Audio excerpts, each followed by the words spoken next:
Today's one of those days where, unfortunately, if you are out there in direct sunshine with a heat index of 105 and a very light wind, your body is up against it, trying to sweat, trying to cool itself down. It makes it very hard in this kind of environment for your body to do that. Looking at your clouds and radar, we've got some spotty showers up in West Texas. Those are not going to reach us, so don't worry about it. Just know that it's nice that we're getting some rain up in Amarillo because they have some of the worst drought in the state right now.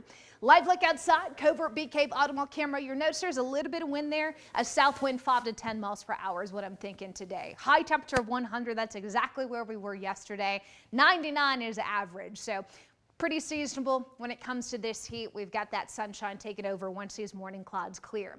Here's a look at those high temperatures area-wide. By the way, today being July 31st, climatologically speaking, today marks the start of a 2-week stretch where our afternoon highs are up at 99, and that's the hottest they go here in Austin. So this would be the hottest stretch of the year when it comes to the numbers, but we know we'll fluctuate some as we do every year.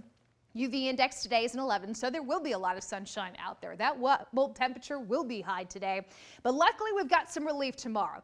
Tomorrow there's a weak cold front that pushes north to south across our area. Very weak in the fact that we're talking minimal rain coverage, minimal rainfall accumulation even. Some spotty showers expected as we get into tomorrow afternoon. They're here and they're gone, and I really don't expect most of us to get wet. I think there's only going to be about 30% of our area that sees these showers, and those who do, that's not likely to be much, less than 1/4 of an inch. But I'm putting in the accumulation, over the entire map because those spotty showers start up here and then they'll trek south through the day. So it's possible we get a little bit here and there. I just don't think it's going to be a game changer for us. This is the only rain chance we have in our 7-day forecast right now. So we keep our fingers crossed that we'll get a little bit more than advertised, but I just don't think it's going to be much. Here's the thing though, despite the fact that most of us won't see rain, everybody gets a drop in humidity. That's coming in on Sunday behind that front.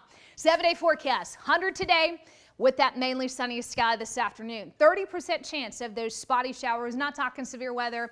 Even if we do see a thunderstorm squeeze out, I don't think it's going to cause any problems here, no flooding concern. But as we get into August, you're noticing those temperatures are going to be toasty. We have more triple-digit days ahead of us, 100 degrees or hotter for most of next week. Underneath that sunny sky, your overnight lows will be in the mid to upper 70s. Erica? All right, thanks, Kristen.